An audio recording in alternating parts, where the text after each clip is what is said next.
sopan santun berkomunikasi. Kita orang-orang yang beriman kepada Allah perlu menjaga sopan santun dalam kegiatan apapun, baik ketika kita berhubungan dengan Allah maupun dengan orang lain.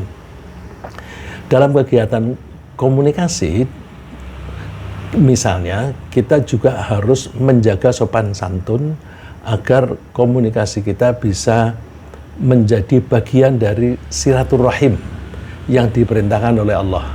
Jadi, saya mengaitkannya itu komunikasi yang santun agar komunikasi kita itu menjadi bagian dari silaturahim. Silaturahim itu diperintah oleh Allah. Karena silaturahim itu diperintah oleh Allah, berarti silaturahim itu bagian dari ibadah. Maka bagaimana kita berkomunikasi, kita ngobrol, diskusi dan sebagainya, tapi value-nya, nilainya itu nilai silaturahim. Dengan begitu kita ngobrol tapi dapat pahala. Oh, itu kan enak kan? Ya. Jadi orientasi saya lebih ke pahala yang diridhoi oleh Allah. Ya. Dengan sopan santun, kita berharap komunikasi kita bisa tidak hanya efektif, tapi juga bisa meningkatkan ketakwaan, bisa mempererat persaudaraan, bisa menjaga kesehatan mental dan emosi. Kaitannya dengan kesehatan mental dan emosi itu, kalau kita komunikasinya baik, kita tidak mudah terpancing menjadi marah atau benci. Ya. Dengan begitu, kalau di hati kita nggak ada kebencian, nggak ada permusuhan, maka kita akan lebih sehat. Ya. Jadi dengan sopan santun, kita berharap komunikasi kita bisa meningkatkan ketakwaan, bisa mempererat persaudaraan, bisa menjaga kesehatan mental dan emosi, bisa meningkatkan sikap saling percaya, dan bisa mempermudah solusi atas konflik sosial. Ya, konflik sosial itu akan mudah diselesaikan kalau masing-masing kita tidak ada yang dengki, tidak ada yang benci dan sebagainya. Itu penyelesaiannya gampang. Biasanya kalau sulit itu kalau ada yang sombong, dengki, iri dan sebagainya, itu akan sulit. Ya.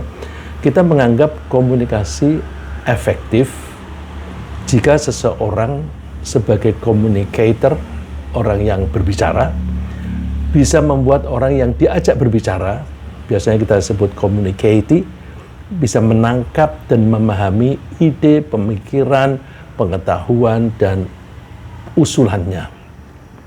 Sopan santun yang akan kita bahas ini insya Allah mencakup hal-hal yang perlu kita lakukan. Ya, apa saja yang perlu kita lakukan? Biasanya kita menyebut the do's, do something. Nah, itu karena lakukan ini, lalu terus daftar dari do this, do that, itu kita nyebutnya the do's. Ya, jadi dalam sopan santun itu ada the do's, dan ada juga hal-hal yang perlu dihindari atau yang kita menyebutnya the don'ts. Ya. Tapi karena saya setelah mengumpulkan dalil-dalilnya, waduh lah ini kok banyak sekali. Kalau saya sampaikan dalam sekali pertemuan, mungkin nggak cukup gitu. Oleh karena itu saya mencoba membagi. Pagi ini kita membahas the do's. Ya. Kalau diizinkan Rabu depan kita membahas the don'ts. Ya, jadi nanti kita mencoba membatasi diri, tapi kalau ada pertanyaan yang berkaitan dengan the don'ts ya kita singgung ya. Jadi pagi ini insya Allah kita menekankan pada apa saja sih yang perlu kita lakukan. Dan Rabu depan insya Allah kita membahas apa saja yang harus kita hindari dalam hal tata krama berkomunikasi. Nah, mengenai hal-hal yang perlu kita lakukan, itu termasuk nomor satu yang penting adalah agar kita memulai dengan saling memberi atau saling mendoakan, ya, saling mendoakan agar selamat dan agar sejahtera. Nah, tidak menjadi masalah siapa yang duluan mendoakannya. Kan saya tadi mengatakan saling mendoakan. Nah, boleh communicator yang memulai doa, boleh yang communicate, yang memulai. Nah, doa ini adalah Assalamualaikum. Ya, saya pernah menyinggung Assalamualaikum itu beda dengan greeting. Kalau greeting itu penyapaan. Ya, penyapaan itu bisa, kalau yang orang yang sudah akrab bisa hai, halo. Ya, kalau orang Surabaya, cok, ciurep kon. Nah itu greeting. Tapi kalau salam itu lebih ke doa, mendoakan supaya orang yang kita ajak berbicara itu selamat. Nah, Rasulullah menganjurkan, ya ayyuhan nas, ifshus salam, ufshus salam, wa at'imut ta'am, wa silul arham, wa sallu bil laili wan nasu niyam, tadkhulul jannata bisalam. Ini hadis yang ngutip itu seorang mantan pendeta Yahudi, namanya Husain bin Salam. Nah, Husain bin Salam itu ketika dia tinggalnya di Madinah, tentu orang-orang Yahudi itu membaca Taurat yang kalau pendetanya itu membaca Taurat aslinya. Nah, di Taurat yang asli itu ada penjelasan tentang appearance-nya Nabi Muhammad itu kayak apa. Jadi matanya seperti apa, rambutnya seperti apa, kulitnya seperti itu semuanya detail. Bahkan sampai ke Muhammad itu namanya Muhammad, bapaknya Abdullah, dan ketika lahir bapaknya sudah meninggal, itu ada di kitab mereka. Sehingga suatu saat ketika ada pendeta di Syam itu melihat Nabi Muhammad diajak oleh pamannya, pendeta itu tanya, siapa anak ini? Namanya Muhammad. Kamu apanya? Aku bapaknya. Si pendeta itu, bukan pendeta yang ini ya, pendeta itu bilang, kamu bohong. Kenapa? Anak ini lahir tidak punya bapak. Kok kamu mengaku kamu bapaknya? Iya sih, aku pamannya. Nah, itu saya ingin memberi gambaran bahwa di Taurat itu keterangan tentang Nabi Muhammad itu begitu detail. Nah, ini Husain bin Salam itu mendengar bahwa Nabi Muhammad akan hijrah ke Madinah. Dia nimbrung dengan orang-orang yang ingin menyambutnya. Menunggu berlama-lama itu sampai mereka itu menginap waktu menunggu. Begitu melihat datang, justru dia yang dia tuh melihat duluan, terus orang-orang pada mendekat, Rasulullah datang. Terus ini Husain ya, bukan Husain tapi Husain. Terus dia melihat, ini bukan pembohong, ini orang ini. Wajahnya itu jelas wajah orang baik, orang jujur. Terus begitu ketemu, melihat yang pertama kali itu, kalimat pertama yang keluar dari Rasulullah itu ini, hadis ini. Ya, kalimat yang pertama diucapkan Rasulullah ketika tiba di Madinah dalam rangka hijrah. Ya ayyuhan nas, wahai manusia, afsyus salam, sebarkan salam. Banyak-banyaklah mendoakan keselamatan. Wa at'imut ta'am, dan berilah makan kepada orang-orang yang butuh makan. Wa silul arham, dan sambunglah persaudaraan. Wa sallu bil laili wan nasu niyam, dan silakan sholat malam sedangkan orang lain itu pada tidur. Tadkhulul jannata bisalam, kamu akan masuk surga dengan selamat. Mendengar ini langsung Husain bilang, aku bersaksi tidak ada Tuhan kecuali Allah, dan aku bersaksi Muhammad adalah utusannya. Terus Rasulullah tanya, siapa namamu? Husain bin Salam. Rasulullah bilang, enggak, namamu Abdullah bin Salam. Artinya Rasulullah mengganti nama dia. Rasulullah mengganti nama dia. Terus begitu mendengar Rasulullah mengusulkan namanya Abdullah bin Salam, terus dia bilang, aku suka nama ini, aku tidak mau nama yang lain. Jadi dia tinggalkan nama kecil dia, Husain. Terus sejak saat itu dia terkenal sebagai Abdullah bin Salam. Nah, ini orang kok mengajak perdamaian, begitu bertemu saling mendoakan, ini kan luar biasa. Ya. Oleh karena itu komunikasi ini sopan santunnya nomor satu tuh salam dulu. Sehingga kalau kita sudah mendoakan keselamatan lawan bicara kita itu peduli dengan keselamatan lawan bicara kita. Kalau kita peduli dengan keselamatan dia, kita tidak akan mengatakan sesuatu yang tidak membuat dia selamat. Jadi udah semangatnya tuh keselamatan bersama. Ya. Nah, kita menjaga agar kita hanya berkata-kata, bertutur kata yang baik, yang menjamin keselamatan dua pihak. Antara lain apa itu? Antara lain kita menjaga agar kita hanya mengatakan yang benar. Jaga kita jangan berbohong. Ya. Nah, jika kita selalu mengatakan yang benar, maka perilaku kita akan wajar. Ya. Orang itu kalau bohong kan kita bisa menangkap, kok aneh sih dia? Ada sesuatu yang disembunyikan kali. Nah, kalau kita curiga ada sesuatu yang disembunyikan, lalu perilakunya kan tidak wajar. Ya, jadi kita jaga, kita bertutur kata yang benar, sehingga perilaku kita akan wajar, karena kita tidak merasa perlu menyembunyikan sesuatu. Dengan demikian, orang yang kita ajak bicara itu tidak akan menaruh kecurigaan kepada kita. Nah, ini Allah berfirman, pesan kepada orang-orang yang beriman. Ya ayyuhalladzina amanu taqullaha wa qulu qawlan sadida. Hai orang-orang yang beriman, bertakwalah. Dan katakanlah kata-kata yang benar. Takwa itu sebenarnya satu paket perilaku, ya, satu paket perilaku ketundukan kepada Allah. Nah, dalam paket perilaku itu antara lain berkata-kata yang benar. Jadi kalau namanya orang bertakwa mesti ngomongnya benar. Kalau ada orang yang suka bohong, berarti dia tidak bertakwa. Nah, jadi ini kaidah bahasa Arab, kadang-kadang kita menyatakan yang umum dulu, kemudian kita menyebutkan bagiannya.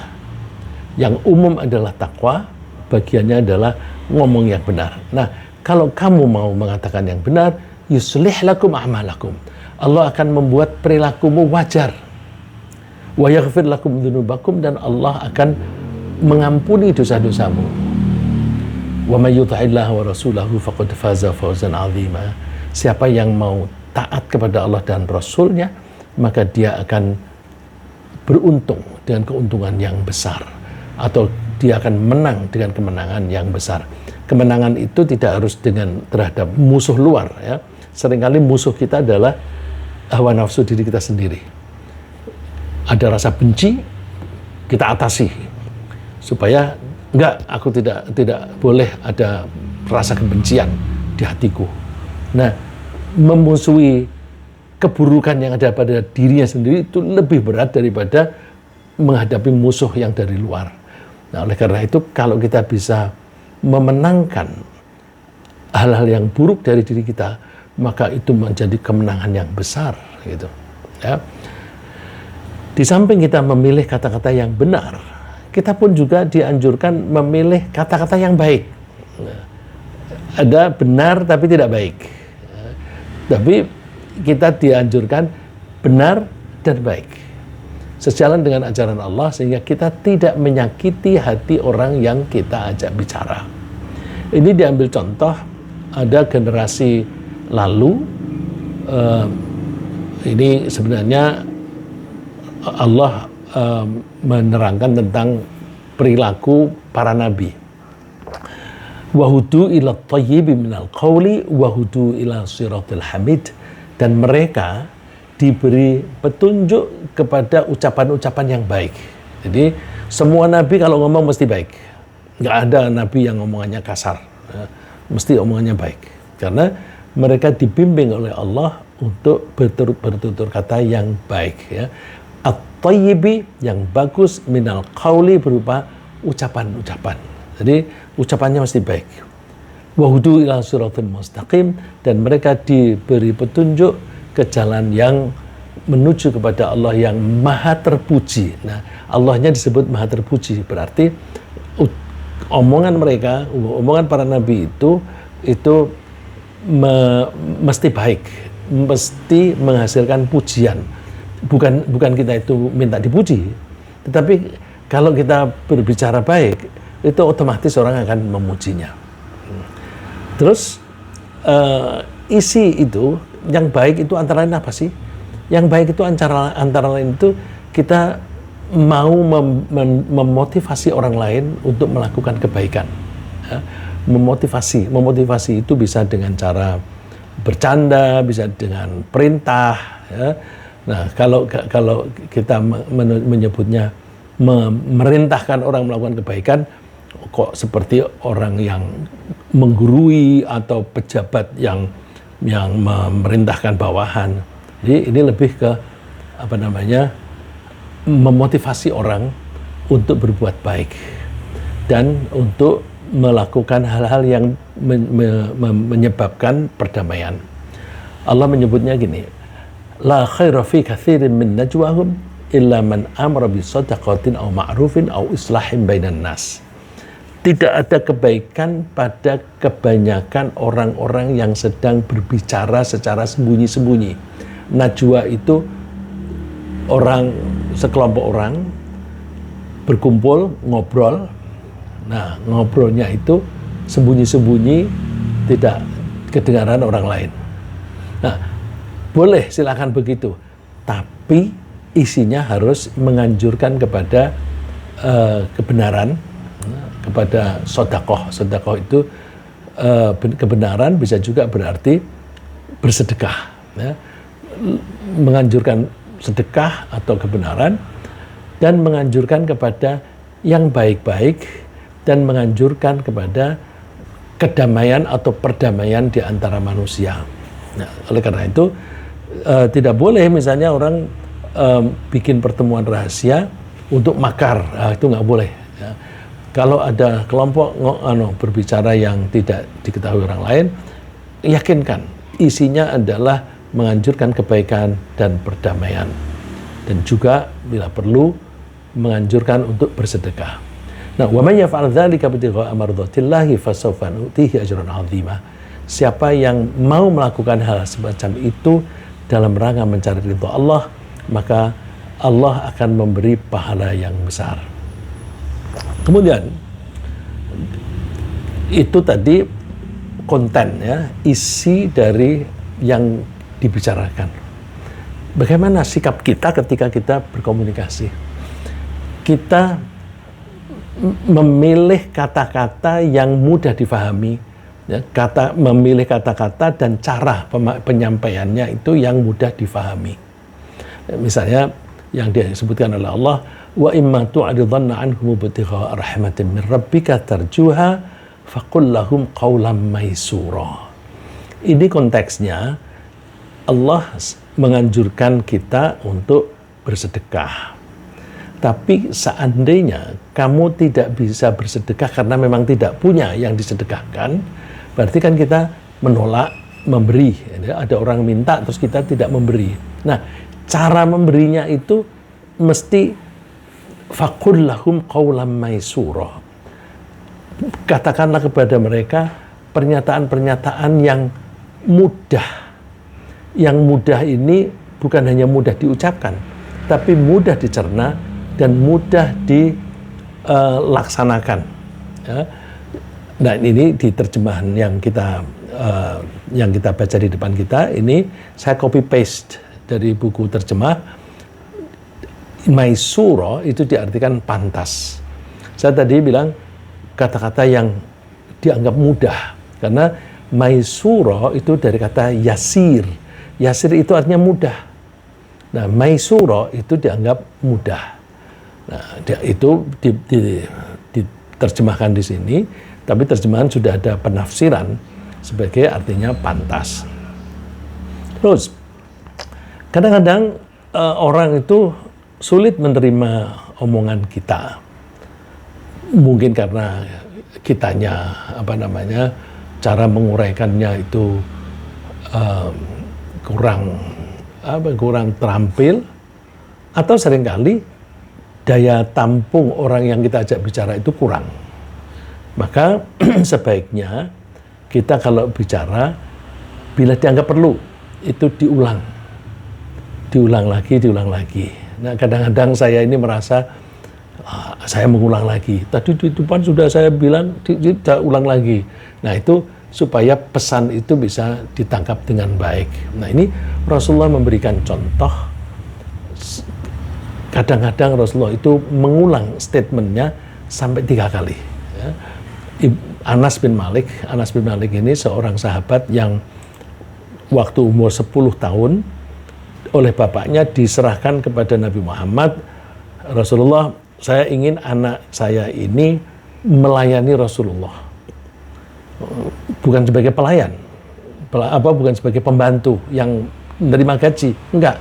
Tapi untuk servis kepada pimpinannya, kepada gurunya, supaya kalau ada kebutuhan apa-apa, anak ini membantu. Nah, zaman itu anak yang semacam ini disebutnya ghulam. Ghulam itu sebenarnya artinya anak kecil, ya. Artinya anak kecil, tetapi yang dimaksud ghulam saat itu adalah anak kecil yang siap membantu orang-orang dewasa tertentu, gitu. Itu ghulam. Nah, besok di surga itu mudah-mudahan kita semuanya masuk surga. Nah, itu nanti kita akan dilayani oleh anak-anak kecil. Anak-anak yang meninggal dunia masih usia anak-anak itu masuk surga dan mereka menjadi pelayan. Nah, mereka menjadi pelayan tapi dengan senang hati. Anak-anak yang namanya anak-anak. Nah, itu anak-anak ini disebut ghulam. Nah, zaman Rasulullah itu Malik, bapaknya Anas namanya Malik, menyerahkan kepada Rasulullah, anak saya serahkan kepada Rasulullah sebagai ghulam, biar melayani Rasulullah. Itu selama 10 tahun dia melayani Rasulullah. Berarti kalau dia diserahkan umur 10, jadi sampai umur 20. Nah, anak semacam itu kan mendapatkan pelajaran yang banyak dari Nabi Muhammad, karena 24 jam menyertai Nabi Muhammad dan dalam keadaan selalu waspada. Waspada, misalnya tugasnya sih tidak seperti pembantu rumah tangga begitu, tapi lebih ke memberi pelayanan khusus. Jadi misalnya ada tamu begitu, nanti dia yang ngecek siapa tamunya, terus lapor Rasulullah, Abu Bakar datang, oh ya suruh masuk gitu. Nah, itu antara lain fungsinya, terus menjaga kalau ada apa-apa, Rasulullah sedang tidur, dia menjaga. Nah, Anas ini dengan latar belakang semacam itu mengatakan, annahu kana idza takallama bi kalimatin a'adaha thalathan hatta tufhama anha. Rasulullah itu ketika berbicara menyatakan satu kalimat, itu Rasulullah mengulangnya 3 kali sehingga bisa difahami. Wa idza ata ala qaumin fasallama alaihim sallama alaihim thalathan. Dan ketika Rasulullah itu mengunjungi suatu kelompok masyarakat, maka Rasulullah memberi salam kepada mereka, mengucapkan salam kepada mereka 3 kali salamnya. Terus kita kalau misalnya menyampaikan pesan kepada orang lain, kita boleh juga ngecek pesanku ini nyampe enggak sih? Pesanku ini nyampe apa enggak? Saya pernah menyampaikan ya, bahwa kalau kita misalnya jadi dosen, kita menerangkan, nah kita ngecek kalimat-kalimat kita itu sudah ditangkap apa belum oleh para mahasiswa. Nah, beberapa dosen itu pertanyaannya, faham kalian? Do you understand? Rasulullah tidak begitu. Rasulullah tidak begitu. Ya, karena apa? Kalau bilang, faham kamu? Itu sama dengan meragukan bahwa dia itu mempunyai kecerdasan yang cukupkah untuk memahami omonganku. Paham? Itu jangan-jangan dia tidak nangkep. Jadi tekanannya pada mempertanyakan apakah dia mempunyai kecerdasan yang cukup untuk menangkap. Rasulullah tidak begitu. Rasulullah menyampaikannya seperti berikut ini hadisnya ya. Ini sebentar, saya konteksnya dulu. Konteksnya ini bagian dari pidato yang panjang sekali, yaitu pada waktu Rasulullah haji pada tahun ke-10 Hijriah, dan ini disampaikan pada waktu di Padang Arafah. Nah ini seperti kalau kebiasaan sekarang, kalau kita wukuf di Arafah, kan biasanya ada khutbah. Ada khutbah, karena Rasulullah saat itu berkhutbah. Nah, karena khutbah itu adalah khutbah terakhir dari Rasulullah, maka seringkali disebut farewell speech. Ya. Farewell speech. Farewell itu perpisahan. Nah, bahasa Arabnya khutbatul wada'. Wada' itu perpisahan. Ya, seperti tawaf wada'. Tawaf wada' itu tawaf yang terakhir kita lakukan sebelum kita pulang meninggalkan Makkah. Nah, itu farewell tawaf. Nah, ini khutbah yang terakhir disampaikan oleh Rasulullah. Bahkan Rasulullah memulainya itu dengan antara lain, saya tidak tahu apakah kita masih bertemu lagi di tempat ini tahun depan. Dan memang ternyata hanya beberapa bulan setelah itu Rasulullah wafat. Ya. Ini betul-betul ini khutbah terakhir. Khutbahnya panjang. Saya ambil bagian yang ada bagian minta konfirmasi. Ya kita bayangkan ya, Rasulullah berbicara kepada ribuan orang di Padang Arafah tanpa speaker. Ini ya kira-kira bersuara yang lantang begitu kan, tapi semuanya pada dengar. Ayyuhan nas, wahai manusia, innamal mu'minuna ikhwah. Semua orang mukmin itu bersaudara. Fala yahillu limri'in malu akhihi illa an tibi nafsin minhu. Tidak halal bagi seseorang harta orang lain. Jadi jangan mengambil hak orang lain. Mengambil hak orang lain itu bisa menipu, bisa korupsi dan sebagainya, atau mencurinya. Ya. Tidak boleh, tidak halal seseorang itu mengambil atau merampas harta orang lain tanpa seizinnya. Ala hal ballaghtu. Nah, ini kalimat yang saya maksud ini. Ala hal ballaghtu. Apakah aku sudah menyampaikan pesan dengan jelas? Ballaghtu ini kalau kita terjemahkan dalam bahasa Indonesia panjang.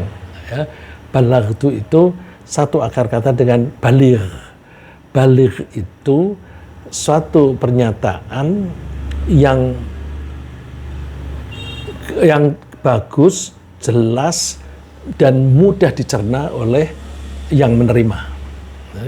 Jadi kalau ada orang omongannya itu sophisticated misalnya, atau sangat teknis, itu seringkali tidak baligh, karena hanya orang-orang tertentu yang bisa memahami. Tapi kalau qaulun baligh, statement yang baligh adalah statement yang bisa difahami oleh siapapun, pendidikannya tinggi atau rendah, semua bisa menangkap. Nah ini pertanyaannya, hal ballaghtu, apakah aku sudah menyampaikan pesanku ini dengan jelas? Jadi kalau ada orang tidak paham, bukan salah orang itu. Kalau orang itu tidak paham, salahku, aku ngomongnya tidak jelas. Mending kan kalau paham kalian, nah, kalau sampai tidak paham, salahmu, kamu kurang cerdas.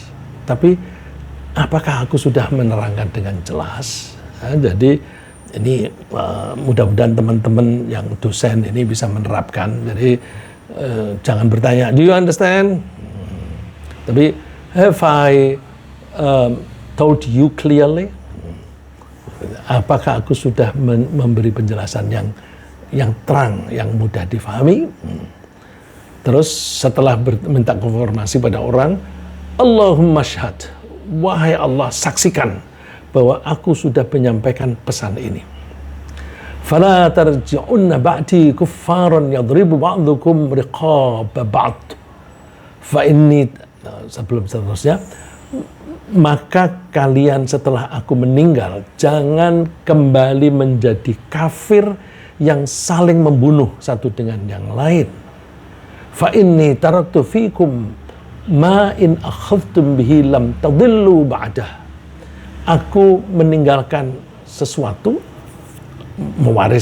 aku mewariskan sesuatu yang kalau kalian menggunakannya, kalian tidak akan sesat sama sekali. Yaitu kitab Allah wa sunnat nabiyyih, yaitu kitabnya Allah dan perilaku nabinya.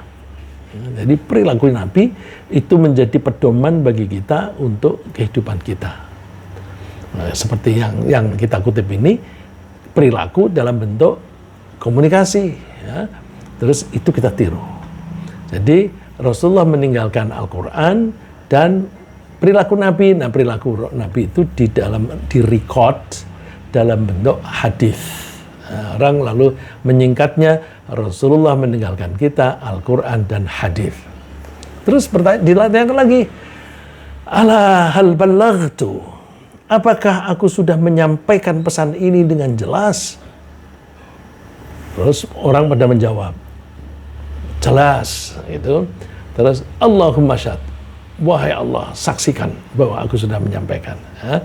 Jadi kalau kita menyampaikan pesan, kita pastikan bahwa pesan kita itu get across, ya, bisa sampai kepada communicate.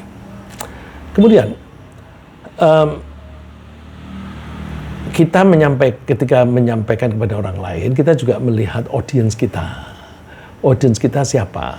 Kalau audiens kita itu mahasiswa mana? Mahasiswa level apa? S2, tentu cara penyampaiannya beda dengan mahasiswa S1, beda dengan anak SMA, beda juga kepada pembantu rumah tangga misalnya. Karena kita mengukur kapasitas orang ini dalam menangkap pesan itu seberapa jauh. Nah, kita ketika berbicara, kita sesuaikan. Ya. Dalam perbincangan kita usahakan menyampaikan pesan yang baik dengan kosakata yang baik dan dengan nada yang baik yang bisa ditangkap dan bisa ditercerna dengan baik. Nah, ini yang sebenarnya tadi sudah saya singgung. Wa'idhum wa qul lahum fi anfusihim qawlan baligha. Dan berilah mereka nasihat dan katakanlah kepada mereka perkataan yang berbekas pada jiwa mereka. Perkataan yang berbekas. Ini pakai kata-kata baligh. Ya. Baligh itu yang saya sebutkan tadi. Pernyataan itu begitu jelas dan mudah dicerna sehingga pasti sampai kepada pendengar dari pendidikan apapun. Ya. Rasulullah itu kalimatnya, kalau kita baca, orang yang pendidikannya rendah itu mudah menangkap, dan orang yang pendidikan tinggi itu bisa menangkap dengan kandungan yang lebih dalam. Nah, nah caranya gimana? Kita perhatikan kapasitas orang itu. Kalau kapasitasnya itu daya tangkapnya kurang, atau kita perlu pendahuluan yang bisa membantu dia memahami, kita kasih dulu pendahuluan. Ya. Ini ada ucapan sahabat, tapi dikutip di dalam buku hadis. Kalau ada ucapan sahabat, tapi bukan dari Nabi, itu namanya bukan hadis, namanya athar. Nah, di terjemahannya di situ, saya tulis athar riwayat Muslim. Kalau statement itu dari Nabi, kita menyebutnya hadis, atau istilah lain khobar. Tapi kalau statement itu dari para sahabatnya Nabi, kita menyebutnya athar. Itu technical term saja. Ya. Tapi kita perlu mengingat bahwa ini bukan kata-kata Nabi ya. tapi kata-kata sahabat yang kebetulan memang dekat sekali dengan Nabi. Nah, Abdullah bin Mas'ud itu masuk Islam atau beriman kepada Nabi itu termasuk di kelompok yang pertama, ya, termasuk di awal masa-masa yang awal, ya. Tidak jelas apakah minggu-minggu pertama atau hari-hari pertama, tapi dia termasuk yang masuk Islam yang pertama. Dan dia selalu mendampingi Rasulullah. Mendampinginya itu dikasih contoh oleh orang yang memberikan gambaran. Kalau Rasulullah misalnya pergi ke masjid, sandalnya kan dilepas. Itu yang ngurusi Abdullah bin Mas'ud. Dan Abdullah bin Mas'ud ini orangnya cerdas, meskipun dia dulu penggembala kambing.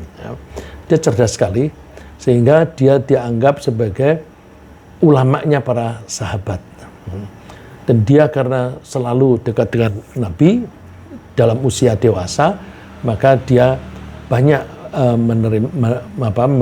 menyimpan ilmu dari Nabi Muhammad SAW. Nah, dia pesan begini, ma anta bimuhadditsin qauman haditsan la tablughu uquluhum. Kamu jangan ngomong kepada masyarakat suatu omongan, suatu statement yang akal mereka tidak nyampe. Kalau kamu menyampaikan dengan cara yang tidak bisa diterima mereka, illa kana li ba'dihim fitnah, itu bisa menyebabkan kekacauan. Fitnah itu artinya kekacauan di karangan mereka. Ya, karena kalau tidak difahami itu malah jadi kacau, karena ya namanya salah paham. Ya, salah paham itu seringkali kalau kita itu di perusahaan ada kesalahan, dicek kenapa terjadi kesalahan, dirapatkan, dirunut, salah paham. Nah, salah paham itu hampir selalu itu. Nah, ketika kita menyampaikan kepada orang, kita lihat audiensnya siapa. Saya pernah misalnya membaca buku tulisannya Kiai Ali Yafi. Itu banyak technical term. Suatu saat Kiai Ali Yafi diundang ke Jakarta Post untuk diskusi begitu. Saya kemukakan, Pak Kiai, saya membaca buku Pak Kiai itu banyak technical term yang kalau orang awam tidak bisa memahami. Kenapa? Kenapa tidak dibuat sederhana saja? Dia bilang, oh buku itu waktu itu saya sampaikan dalam suatu ceramah, audiensnya para pakar. Nah, kalau audiensnya para pakar ya saya ngomongnya sesuai dengan keilmuan mereka. Kalau saya berbicaranya terlalu sederhana, nanti dikira aku menganggap mereka tidak pinter. Jadi saya menyampaikan dengan level mereka. Nah, itu berarti Pak Kiai Lafi melihat audiensnya siapa, dipilih. Rasulullah itu hebatnya, kalimatnya Rasulullah itu dipahami oleh orang yang pendidikan tinggi maupun yang pendidikannya rendah. Ya, misalnya salah satu contoh misalnya begini, ada orang tanya, Rasulullah dosa itu apa sih? Wah, itu kalau jawabannya definisinya itu rumit kan susah difahami. Itu jawabannya apa? Coba kamu cek di dadamu. Kalau kamu berbuat sesuatu atau mengatakan sesuatu lalu jantungmu itu bergetar, deg-degan, itu dosa. Itu sesederhana itu. Karena kalau kita itu berbuat sesuatu yang menyimpang, kita biasanya takut ketahuan atau takut kena sanksi.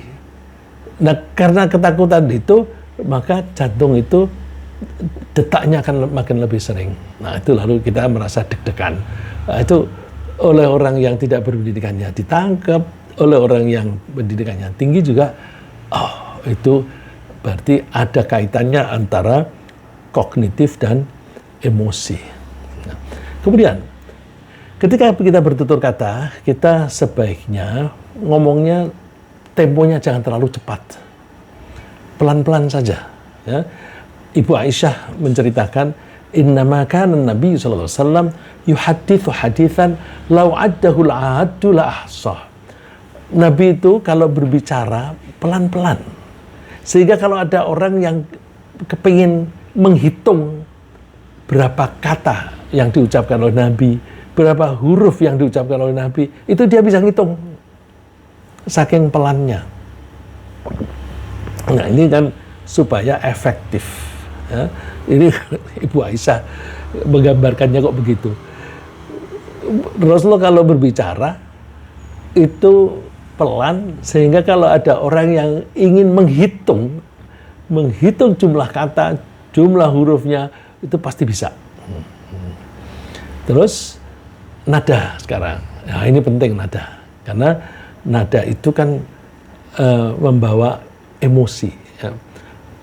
Kalimat yang sama, kalau nadanya marah, itu akan beda dengan orang yang sedang menyayangi. Kalimatnya sama, ya, itu akan beda. Maka hati-hati ketika kita itu mengatur nada dan volume suara.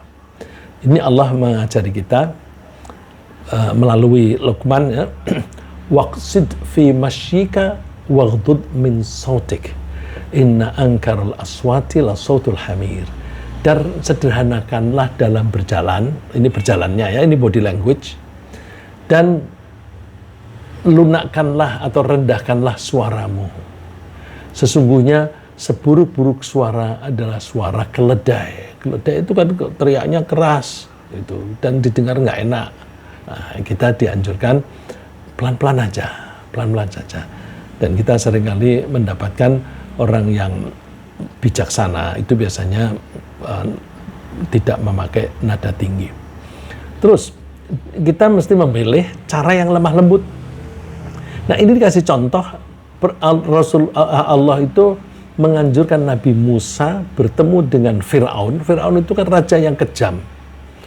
Nah, itu pesannya dari Allah itu, Allah menganjurkan supaya Nabi Musa itu berbicara dengan lemah lembut. Coba, orang yang sekejam itu dihadapi dengan percakapan yang lemah lembut. Idhaba ila fir'auna innahu tagha. Musa dan Harun, kamu berdua, pergilah menemui Fir'aun, dia itu orang yang melampaui batas. Faqula lahu qawlan layyina. Berkatalah kepadanya dengan kata-kata yang lemah lembut. La'allahu yatadzakkaru aw yakhsha. Mudah-mudahan dengan kata-kata yang lembut itu dia mau mengingat Allah dan mau takut kepada Allah. Ya. Lalu perangai. Ya.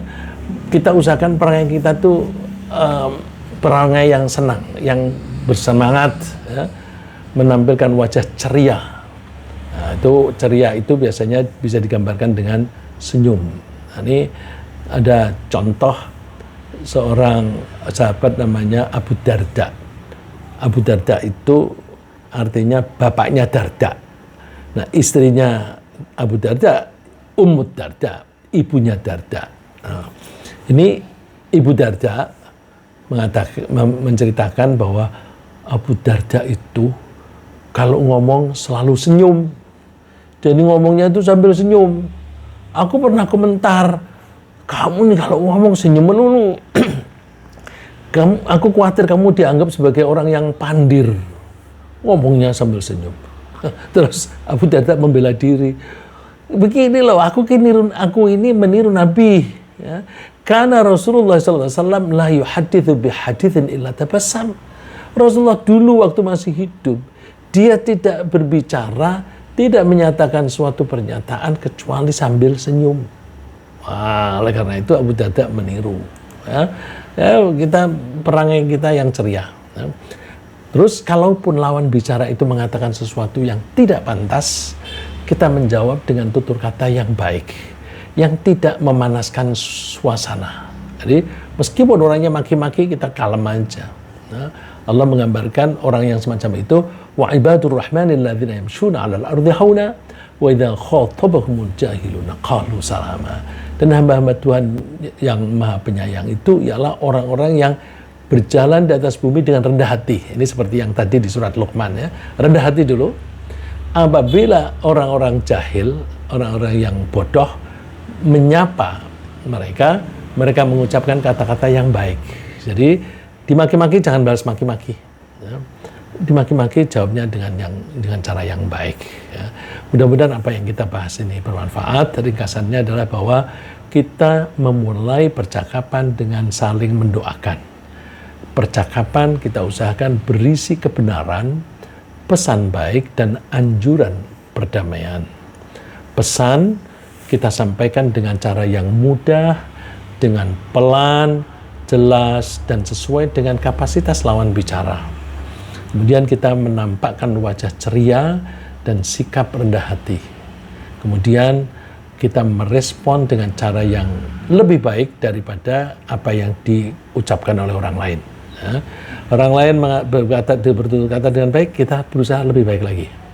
Kalau orang itu dengan cara kasar, kita berusaha yang baik gitu. Semoga Allah membimbing kita dalam berkomunikasi yang baik, sehingga kita bisa berkomunikasi yang sejalan dengan ketakwaan kepada Allah, dan kita bisa berkomunikasi dengan cara yang diridhoi oleh Allah. Amin.